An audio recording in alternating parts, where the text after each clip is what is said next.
Welcome!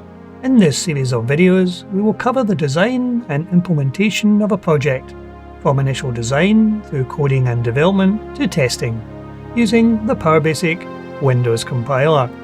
Today we will continue our project to create our own web browser by adding more functionality to tables.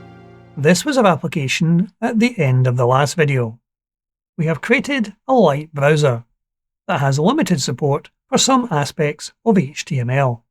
It allows us to drag HTML pages into the browser, and we support both images and links within images. Additionally, we support the paragraph text. And we also support aspects of tables. This is what we're going to expand on today to allow background colors within cells of tables.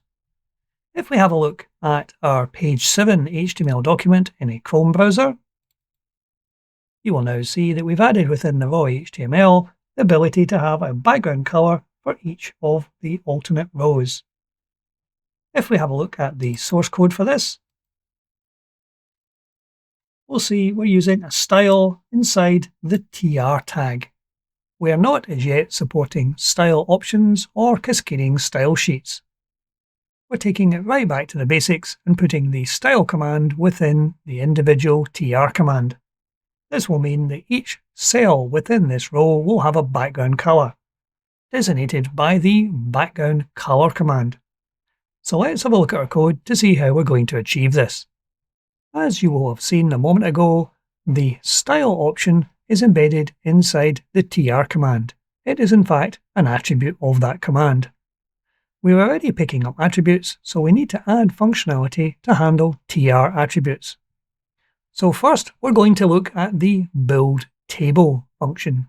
This is a function that builds up the information inside an array to handle our table. Inside here, there are 3 tally commands.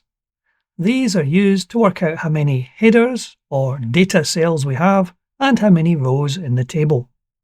At the moment, they're looking for this format, with the greater than and less than signs and the command in the middle. We need to change this slightly because our TR command is now going to have attributes. So it will be TR space and then the attribute. So we're going to take off the last bracket here, the greater than sign. This will allow us to pick up attributes quite happily. Next, we will need somewhere to store these attributes for the table. And as we are specifically interested in colors, we're going to create a new local array called table colors. This will be the same size as the main table array and will hold information on the color for each cell. This will allow us in future to use the td command to set individual cell colors as well. So there is our new table dimensioned table colors, making it exactly the same size as the main table array. So at the beginning of this function, we're going to add a couple of new local variables. One is a table column counter, and one for the color for the individual cell. In this case, we're going to make the entire row the same color.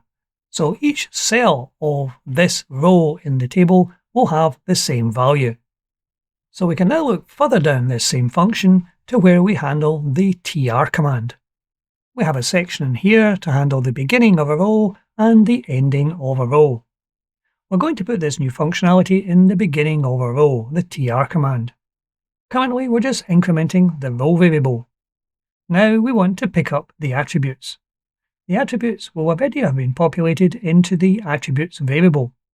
So we need to test to see whether this variable is actually populated or not. And we're specifically looking for the words background-color, followed by a colon. If the value returned in the inString command is greater than 0, it means there is indeed a background color for this row. And we need to store it in the table color array for each cell within that row.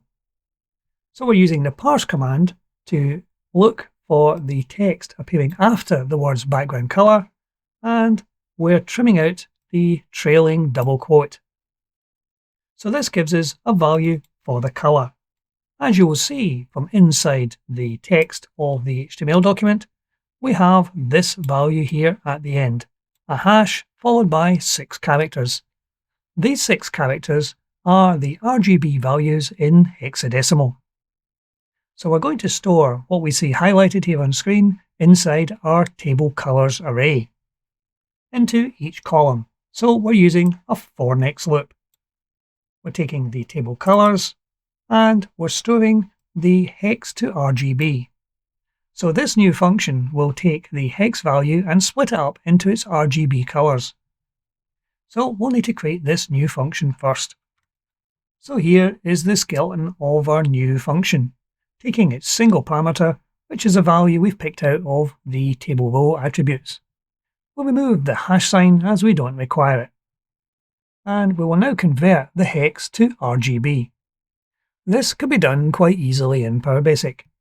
First of all, we're using the left dollar to test for the presence of the hash. We're using the first section of the code to chop off the hash character. This leaves us just with the hexadecimal numbers. And then we're using an option of the val command. The val command can be used with the &h to change a hexadecimal value into a decimal value. So we're using mid-dollar to take the first two characters, convert that to an integer value. And having done that with each of the RGB values, we're returning the values as a delimited string, as in red, green, blue, delimited by a comma. And this is the value we're storing within our table colors array. So having built up the values within this array, we'll need to pass this to the display table function, which is at the end of this build table function. Here we have display table, and these are the values we're passing to it. We're already passing the table array, so we'll need to add on to this list of parameters the value for table colors. Like so, this is now the final parameter in the list of parameters. So next, on to the display table function,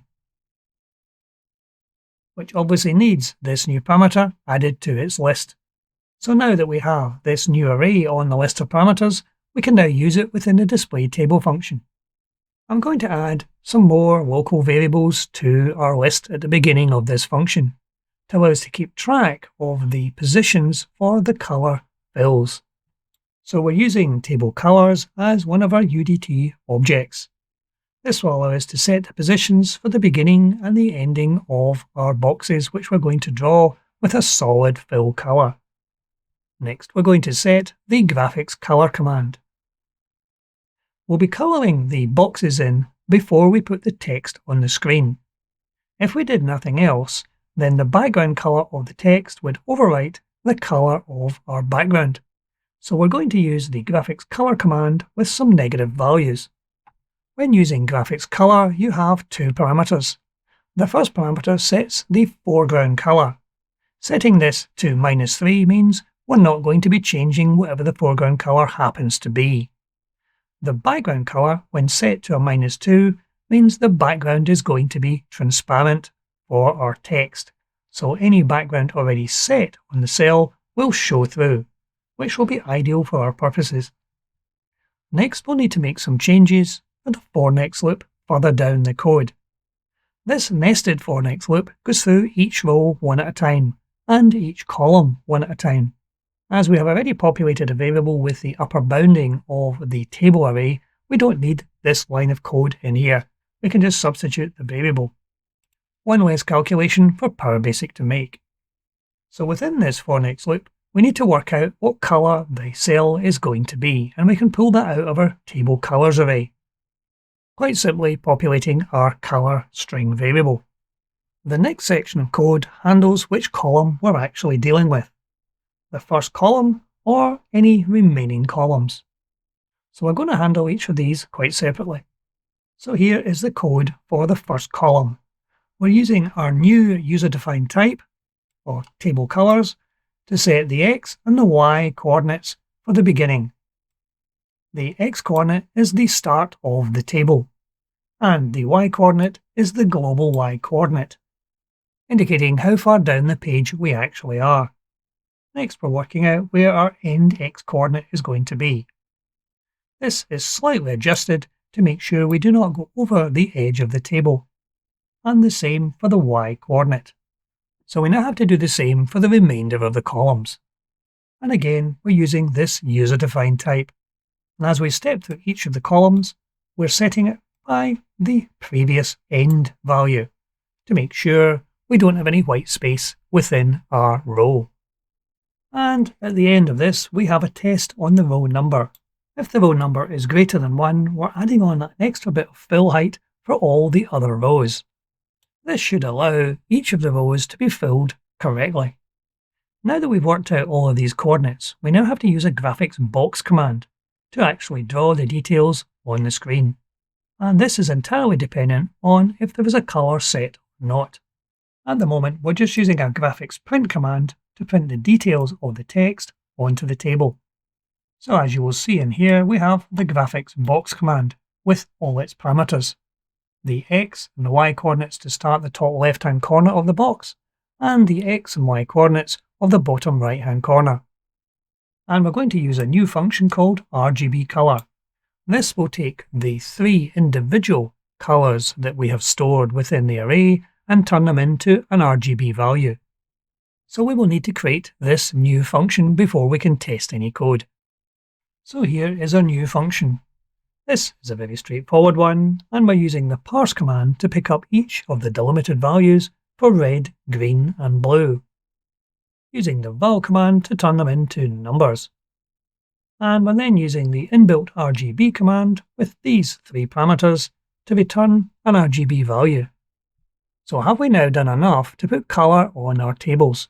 Let's try running the application now.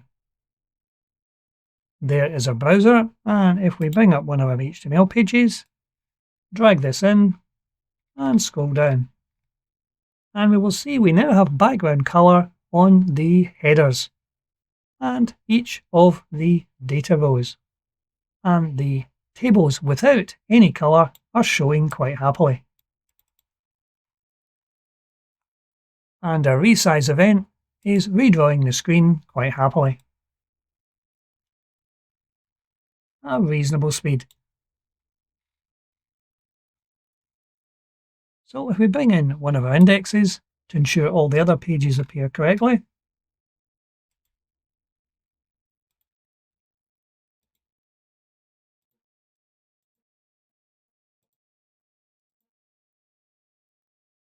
and all the other pages appear fine.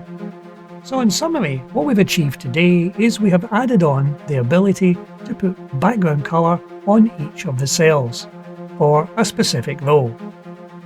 We've also laid the groundwork for setting cell colour on each individual cell. This would mean adding to the td command. However, we'll leave that for another video. Hopefully you'll find this code useful in your applications, but that's it for today. Thank you for watching.